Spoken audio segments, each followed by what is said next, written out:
Hello दोस्तों, मुझे उम्मीद है कि आप सभी अच्छे होंगे। दोस्तों, आज हम डिस्कस करने वाले हैं MACD and exponential moving average strategy के बारे में। उससे पहले मैं आपको थोड़ा सा मूविंग एवरेज के बारे में समझाता हूं और एमएसीडी के बारे में समझाता हूं। अगर आप moving average, exponential moving average या फिर एमएसीडी के बारे में डिटेल में जानना चाहते हैं तो नीचे डिस्क्रिप्शन में आपको लिंक मिल जाएगा वीडियो को, वहां पे आपके जाके आप डिटेल में समझ सकते हैं। फिलहाल इस वीडियो में मैं सिर्फ उतना बताऊंगा जितने की हमें इस स्ट्रेटेजी के लिए जरूरत है। जो सबसे पहले आता है हमारा moving average. Exponential moving average में भी सेम ही चीज होती है, बस ये थोड़ा अलग होता है। उस पर मैं डिफरेंस पे अलग से वीडियो प्रोवाइड करवा दूंगा कि मूविंग एवरेज क्या होता है, एक्सपोनेंशियल मूविंग एवरेज क्या होता है। अगर आप डिफरेंस की वीडियो चाहते हैं तो नीचे कमेंट करके आप बता सकते हैं। अगर ज्यादा कमेंट आते हैं तो मैं उस पर अलग से वीडियो प्रोवाइड करवा दूंगा। जो मूविंग एवरेज होता है वो एक ट्रेंड फॉलोइंग इंडिकेटर है, यानी कि हमें बताता है कि ट्रेंड अपवर्ड है या फिर डाउनवर्ड है। इस चीज के बारे में हमें बताता है।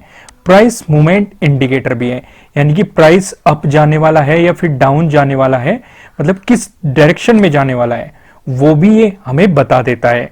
ठीक है, ये चीज समझ गए। उसके बाद अगर अप ट्रेंड में है तो हमें 4 मूविंग एवरेज लगाने हैं। 20 day moving average, 50 day moving average, 100 day moving average और 200 डे मूविंग एवरेज हमें लगाना है। ठीक है, अगर अपवर्ड ट्रेंड है तो ये मूविंग एवरेज एक सपोर्ट का काम करेगा। अपवर्ड यानी कि स्टॉक इस तरीके से अपवर्ड जा रहा है तो सबसे पहले क्या आएगा? 20 मूविंग एवरेज। उसके बाद कौन सा एवरेज होगा? 50 डे मूविंग एवरेज। उसके बाद कौन सा होगा? 100 डे मूविंग एवरेज। उसके बाद कौन सा होगा? 200 डे मूविंग एवरेज। तो स्टॉक इसी में ही घूमता रहेगा ऐसे। अगर अपवर्ड ट्रेंड है तो ये कहीं का काम करेगा, ये सपोर्ट का काम करेगा। यहां पे जैसे इस स्टॉक ने यहां पे सपोर्ट लिया, फिर यहां पे ले लिया, फिर यहां पे ले लिया, मतलब ये सपोर्ट के बारे में बताएगा कि स्टॉक इससे भी ऊपर रहेगा। यहां पे सपोर्ट ले लिया, यहां पे ले लिया, यहां पे ले लिया, यहां पे ले लिया, मतलब इस तरीके से चलता रहेगा। ये एक सपोर्ट का काम करता है। जब अपवर्ड ट्रेंड होता है तो मूविंग एवरेज जो होता है वो एक सपोर्ट का काम करता है। अगर ट्रेंड डाउनवर्ड है उस सिचुएशन में ये क्या काम करता है? ये काम करता है रेजिस्टेंस का। ठीक है, सबसे ऊपर क्या आएगा? 200 डे। उसके बाद क्या आएगा? 100 डे मूविंग एवरेज। उसके बाद क्या आएगा? 50 डे। ये एक्सपोनेंशियल सिलेक्ट करना है हमें, यहाँ पे सिंपल मूविंग एवरेज नहीं रखना। ये तो सिंपल मूविंग एवरेज है। ठीक है, हमें यहाँ पे मैं बताऊंगा कैसे सिलेक्ट करना है। ठीक है, यहाँ पे आएगा 20।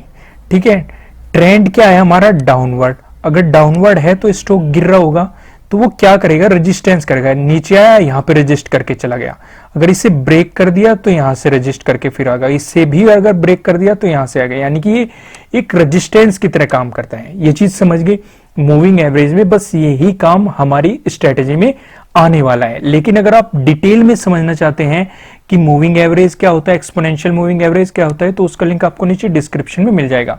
वहां पे जाके मैंने पूरा डिटेल में समझाया हुआ है, तो डिटेल में जानने के लिए आपको वहां जाना पड़ेगा। उसके बाद हमारा क्या आता है? एमएसीडी। यहां पे भी मैं आपको बहुत ही बेसिक बताऊंगा। जो ये है, यहां पे आपको 2 लाइन दिखाई दे रही होगी।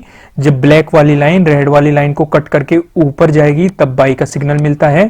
ठीक है, जब ये कट करके नीचे आती है तब सेलिंग का सिग्नल मिलता है।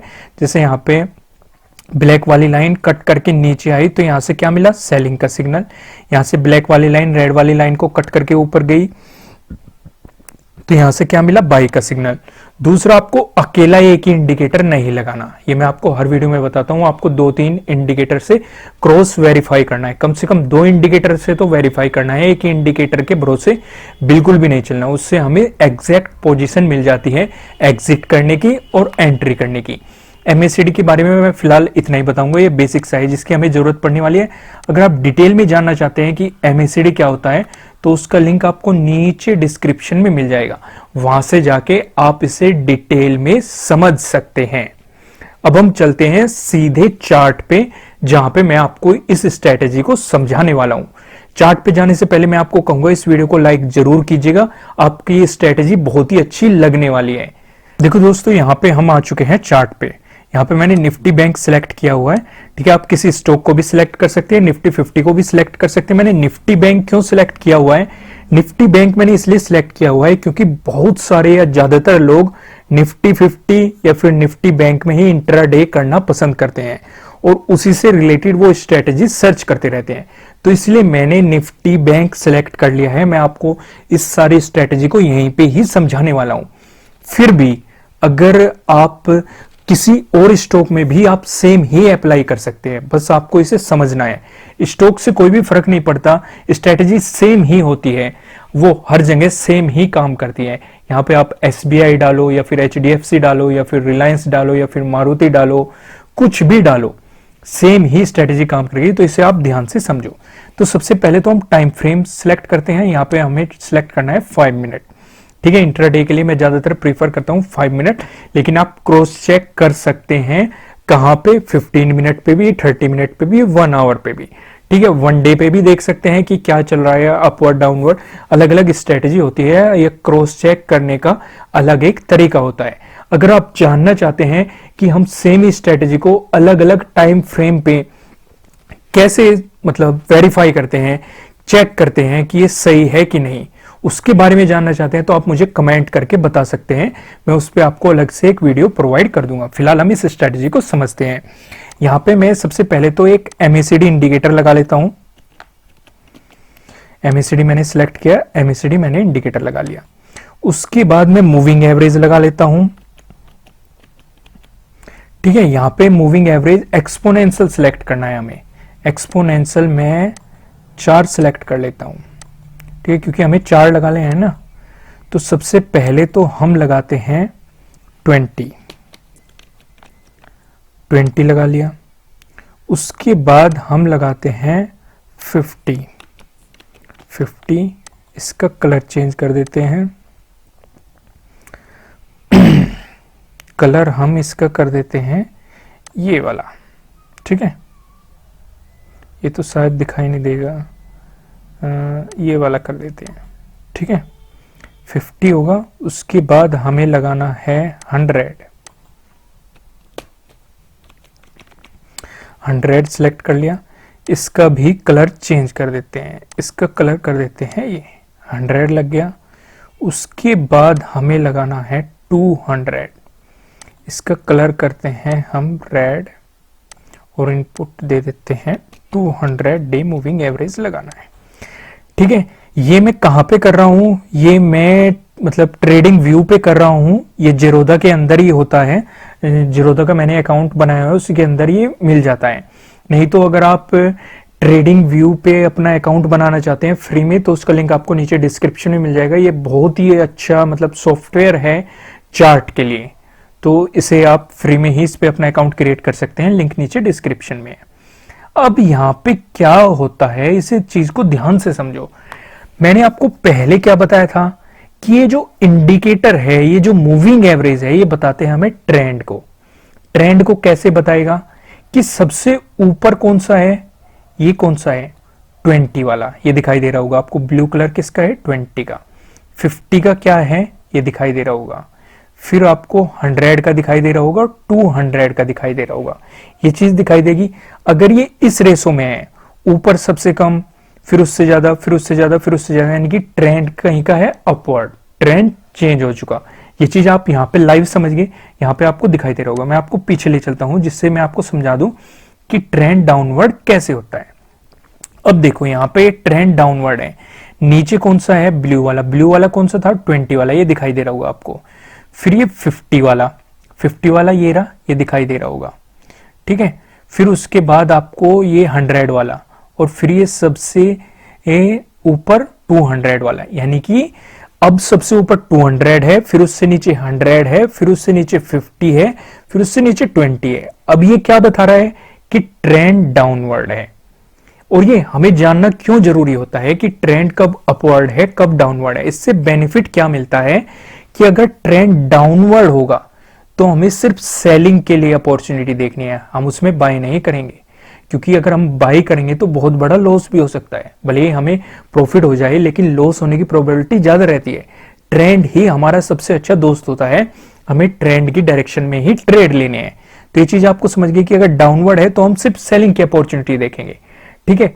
उसके बाद हम क्या देखेंगे, अगर ट्रेंड अपवर्ड है, जैसे यहां पे ट्रेंड था अपवर्ड, तो हम सिर्फ बाइंग की अपॉर्चुनिटी देखेंगे, हम सेलिंग की अपॉर्चुनिटी बिल्कुल भी नहीं देखेंगे। भले ही हमें मिल भी जाए तब भी हम सेलिंग नहीं करेंगे, हम सिर्फ बाइंग देखेंगे।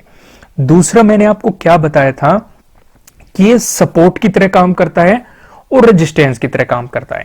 यहां पे देखो, जब ये ट्रेंड अपवर्ड है तो मैंने क्या कहा था, ये सपोर्ट की तरह काम करता है। ये स्टॉक ऊपर गया, यहां पे ये सपोर्ट लेने आया, इसने 20 डे मूविंग एवरेज पे, एक्सपोनेंशियल मूविंग एवरेज पे सपोर्ट लिया। ये देखो कितना अच्छा सपोर्ट लिया है इस रेंज में। देखो ये सपोर्ट ले रहा है, यहाँ पे आपको दिखाई दे रहा होगा, ये सपोर्ट ले रहा है इस रेंज में। ये दिख गया आपको, मैं इसे यहाँ पे साइड में कर देता हूं, ठीक है। ये सपोर्ट लेता हुआ दिख गया आपको यहाँ पे। ये देखो यहां से यहां तक ये इसकी सपोर्ट ही ले रहा है। जब इसने इसे ब्रेक कर दिया तो इसने निचले वाले पे सपोर्ट ली, ये देखो, ठीक है। मैं इन्हें रिमूव कर देता हूं जिससे कि आपको अच्छे तरीके से समझ में आ जाए। Remove all drawing. यहां पे देखो, यहां पे आपको दिख गई, ये सपोर्ट ली इसने, जो सपोर्ट लेता रहा, ये देखो यहां से यहां तक सपोर्ट लेता रहा, फिर इसने इसे ब्रेक कर दिया, फिर निचले वाले पे सपोर्ट ली, फिर ऊपर चला गया। तो यानी कि पता लग गया आपको कि मतलब जो मूविंग एवरेज होता है या फिर एक्सपोनेंशियल मूविंग एवरेज होता है, ये हमें प्रॉपर सपोर्ट भी बताता है कि कब स्टॉक सपोर्ट ले रहा है। फिर देखो, फिर इसने इसे ब्रेक कर दिया, फिर यहां पे सपोर्ट ली इसने, इसी पे सपोर्ट लिए, यानी कि यहां से हम बाइंग अपॉर्चुनिटी देख सकते हैं, यहां से भी बाइंग अपॉर्चुनिटी, यहां से भी बाइंग अपॉर्चुनिटी। फिर उसके बाद देखो इसने ब्रेक कर दिया तो निचले वाले पे सपोर्ट ली, यहां पे भी हम बाइंग अपॉर्चुनिटी देख सकते हैं। ये चीज आपकी समझ में आ गई कि जब ट्रेंड अपवर्ड है सपोर्ट कैसे लेता है। मैंने आपको लाइव मार्केट में समझाया।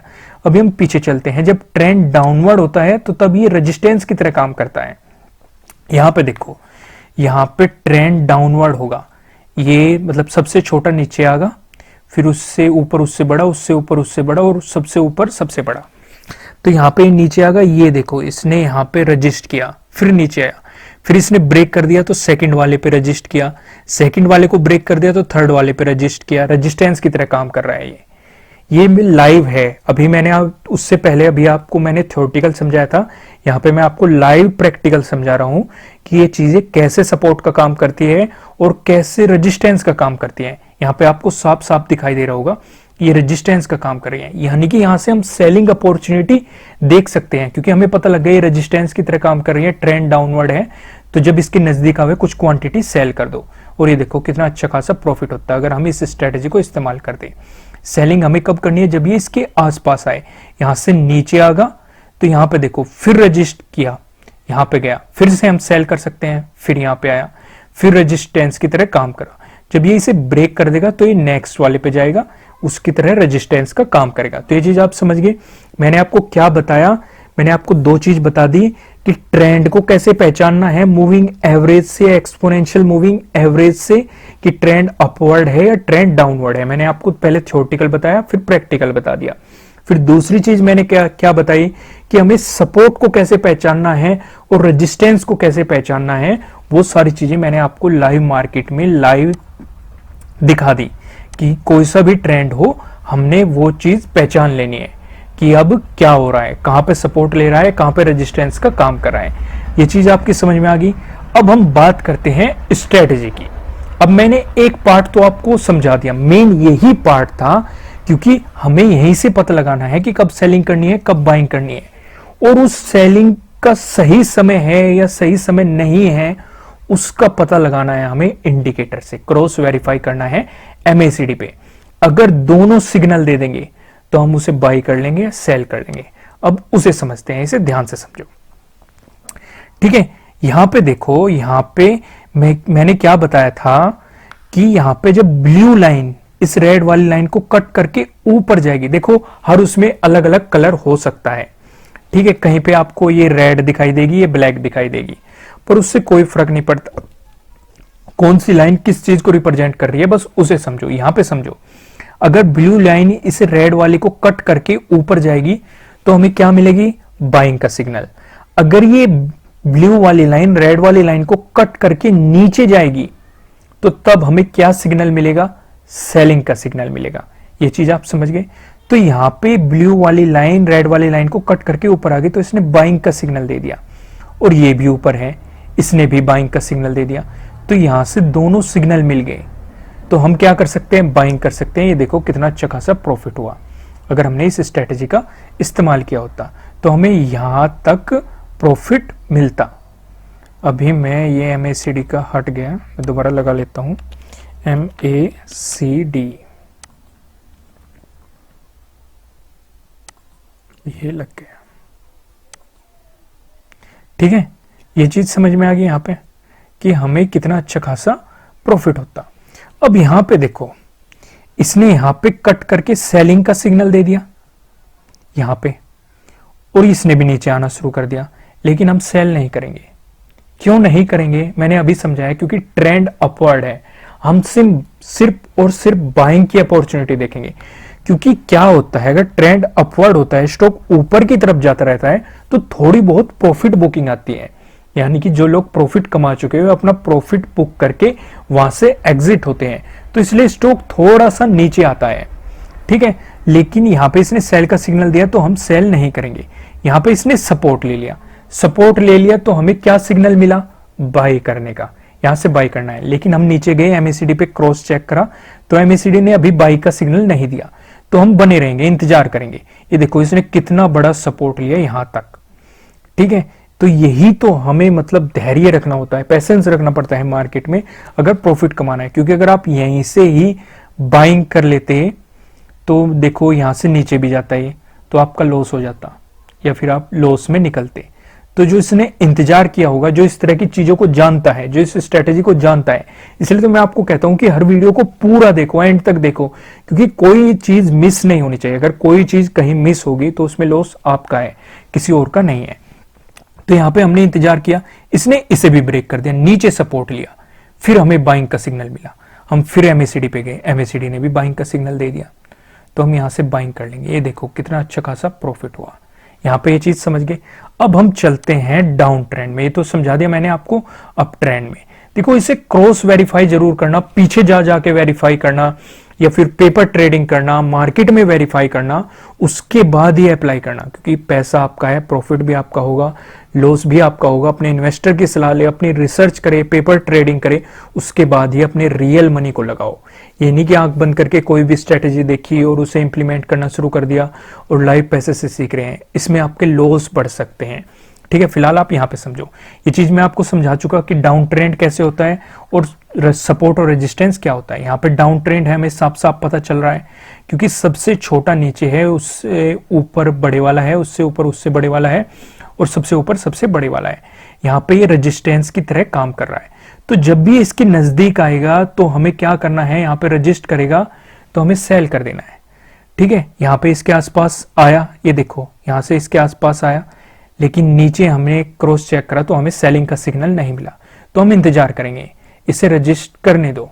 ठीक है, ये देखो हमने करीब 1 घंटे तक इंतजार किया। यहाँ पे फिर से हमने क्रॉस चेक करा नीचे, क्योंकि ये तो सेलिंग का सिग्नल दे रहा है, लेकिन अभी हम सेल नहीं कर रहे, क्योंकि नीचे MACD सेलिंग का सिग्नल नहीं दे रहा।